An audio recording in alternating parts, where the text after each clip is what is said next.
Video پسند آ جائے تو لائک اور شیئر ضرور کر دیجیے گا، اور آنے والی نئی ویڈیوز کے لیے ہمارے چینل کو سبسکرائب کر دیں اور ساتھ میں موجود گھنٹی کے بٹن کو ضرور دبا دیں تاکہ ہماری ہر نئی آنے والی ویڈیو سب سے پہلے آپ تک پہنچے۔ ناظرین اگرامی، آج کا ہمارا موضوع جنات کیسے انسانی جسم پر حاوی ہوتے ہیں، کون سے حصے سے جنات جسم میں داخل ہوتے ہیں۔ اللہ تعالیٰ نے اس کائنات میں کئی عالم تخلیق کیے۔ اس کرۂ ارض پر دو ایسی مخلوقات ہیں جن کی ہدایت کے لیے اللہ تعالیٰ نے 1,24,000 انبیاء کرام اور رسول مبعوث فرمائے۔ ان کے لیے اللہ پاک نے سزا اور جزا کا تصور پیش کیا، یعنی یوم آخرت۔ اللہ تعالیٰ کی یہ دونوں مخلوقات انسان اور جنات ہیں۔ جنات کی دنیا اسرار کے پردے میں چھپی رہتی ہے۔ جنات انسانوں کی نظروں سے پوشیدہ کر دیے گئے ہیں۔ زمین پر انسان کو اتارنے سے اللہ تعالیٰ نے پہلے فرشتوں کے ذریعے جنات کو مختلف جزیروں اور ویران جگہوں میں قید کر دیا۔ جنات کے قید کرنے کا واقعہ بھی نہایت دلچسپی سے خالی نہیں۔ روایات میں آتا ہے کہ انسان کو زمین پر اتارنے سے پہلے اللہ تعالیٰ نے فرشتوں کے سردار ابلیس کو بارگاہ میں طلب فرمایا۔ ابلیس جنات میں سے تھا اور آگ سے پیدا کیا گیا تھا، اور اللہ پاک کے نہایت برگزیدہ فرشتوں میں شمار ہوتا تھا۔ اس کو اللہ تعالیٰ نے اس قدر علم عطا کر رکھا تھا کہ وہ اس علم کی بنیاد پر فرشتوں کا سردار بنا۔ ابلیس کو حکم دیا گیا کہ فرشتوں کی جماعت کے ساتھ زمین پر اترو، اور جنات جو زمین پر فساد اور لڑائی جھگڑوں میں مشغول ہیں انہیں ویران جزیروں اور پہاڑی علاقوں میں قید کر دو۔ یہ ایک خاص مقرر وقت تک وہاں پر قید رہیں گے۔ ابلیس بارگاہ الہی سے حکم لے کر فرشتوں کی ایک جماعت کے ساتھ زمین پر اترا، اور جنات کو نہایت کم وقت میں مختلف جزیروں اور پہاڑی غاروں میں قید کر دیا، جو ایک روایت کے مطابق حضرت سلیمان علیہ السلام کے دور تک قید رہے، اور پھر اللہ پاک کے حکم کے تحت انہیں آزادی ملی اور وہ دنیا میں چلنے پھرنے لگے۔ جنات کو قید کرنے کے بعد عرش الہی تک ابلیس کا فرشتوں کی جماعت کے ساتھ سفر شروع ہوا۔ دوران سفر ابلیس کے دل میں غرور اور تکبر نے سر اٹھا دیا کہ اس نے انتہائی کم وقت میں نہایت طاقتور جنات کو قید کرنے سے متعلق غرور کیا۔ اس کی خبر رب تعالیٰ کو تو ہو گئی، مگر دیگر فرشتے اس سے بے خبر رہے۔ روایات میں آتا ہے یہ پہلا موقع تھا جب ابلیس نے غرور کیا۔ جبکہ اللہ پاک نے اس کے غرور کو ختم کرنے کے لیے آدم علیہ السلام کے سامنے سجدہ کرنے کا حکم دیا، تو ابلیس نے انکار کر دیا، کیونکہ جنات کو قید کرنے کے بعد اس کے دل میں غرور اور تکبر آ چکا تھا کہ میں آگ سے بنا ہوں، یہ مٹی کی پیداوار میرا، اور اس کا کیا جوڑ کہ میں اس مٹی کے پتلے کو سجدہ کروں۔ حکم تعالیٰ سے انکار پر ابلیس کو بارگاہ الہی سے نکال دیا گیا اور اسے شیطان ٹھہرا دیا گیا۔ حضرت سلیمان علیہ السلام کے دور میں جنات کو آزادی ملی، کیونکہ مقررہ وقت پورا ہو چکا تھا، جس کے بعد جنات قید سے نکل کر دوبارہ زمین پر فساد برپا کرنے لگے۔ سلیمان علیہ السلام کے معجزات میں سے ایک معجزہ یہ بھی تھا کہ آپ شیاطین جنات کو قابو کر لیتے اور انہیں سزا کے طور پر دوبارہ قید میں ڈال دیتے ہیں۔ جنات کے وجود کا ذکر قرآن کریم میں ہوا ہے، اور ایک پوری سورہ جن کے نام سے موجود ہے۔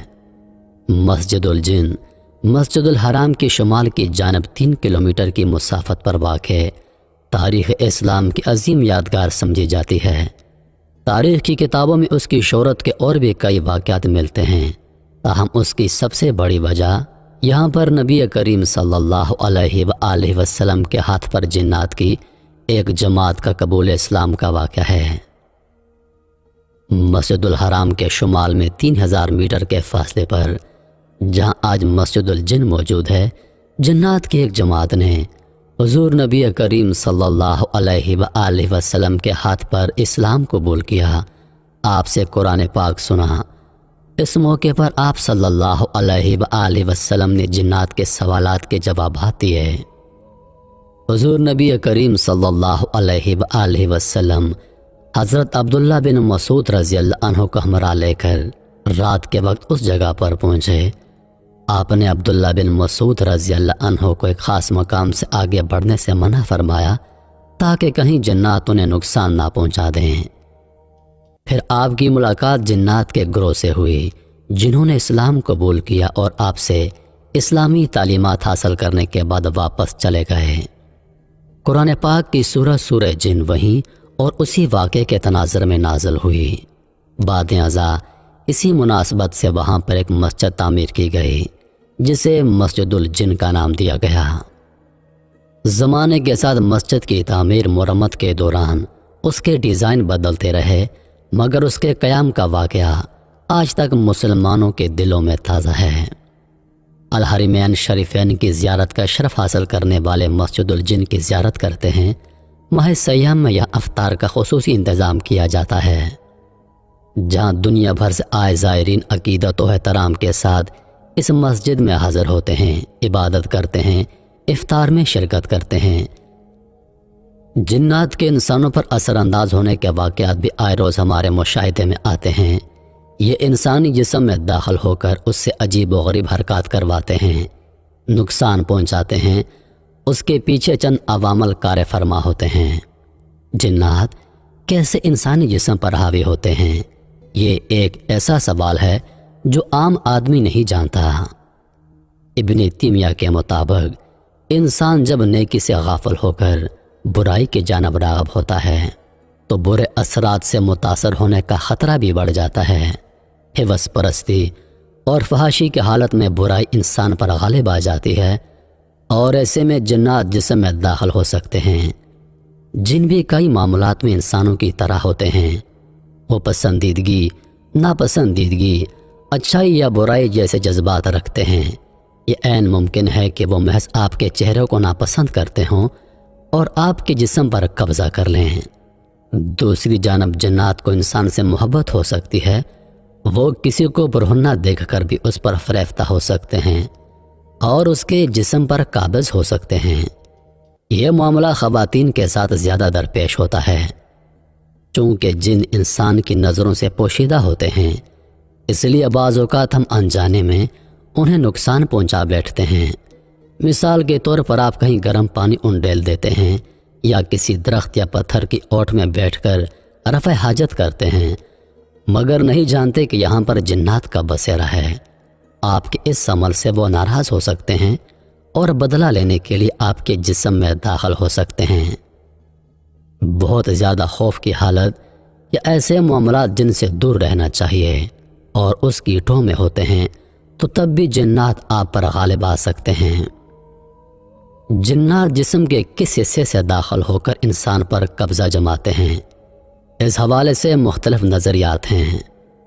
زیادہ تر نظریہ یہ ہے کہ انسان کی موت کے وقت روح انسانی ناخنوں، ناک، آنکھ اور منہ سے نکلتی ہے، اور یہی جگہ ایسی ہوتی ہے جہاں جنات انسانی جسم میں داخل ہو کر قبضہ جماتے ہیں۔ اللہ پاک نے انسان کو شر سے بچنے کے لیے کئی طریقے بتائے ہیں، جن میں حضور نبی کریم صلی اللہ علیہ وآلہ وسلم کے ذریعے تعلیم بھی دی گئی، اور کئی ایسی مصنوع دعائیں اور وظائف موجود ہیں جن کے ذریعے جنات کا توڑ کیا جا سکتا ہے۔ جنات کے توڑ کے لیے جو صورت موجود ہے وہ ہے سورۃ الناس، اور موضع 3 صورتیں ایسی ہیں جن کی روزانہ تلاوت کرنے سے جنات انسانی جسم میں داخل نہیں ہو سکتے۔ اللہ پاک جو انسان سے 70 ماؤں سے زیادہ محبت کرتا ہے، یہ کیسے ممکن ہے کہ اللہ پاک نے جنات کو اتنا طاقتور بنا دیا لیکن ان کا توڑ نہ بنایا ہو؟ بے شک اللہ پاک نے اس کا توڑ بنایا ہے، اور وہ ہے موضع 3 صورتیں۔ سورۃ الناس اور سورۃ الفلق کی روزانہ تلاوت کرنے والے انسان کے جسم میں کبھی بھی جنات داخل نہیں ہو سکتے، لہٰذا موضع 3 صورتوں کی تلاوت کو اپنا معمول بنا لیں۔ انشاءاللہ جنات آپ کو کوئی نقصان نہیں پہنچا سکتے، اور کوئی بھی کام کرنے سے پہلے بسم اللہ الرحمن الرحیم پڑھ لینے سے بھی اس کام میں اللہ پاک خیر و برکت ڈال دیتے ہیں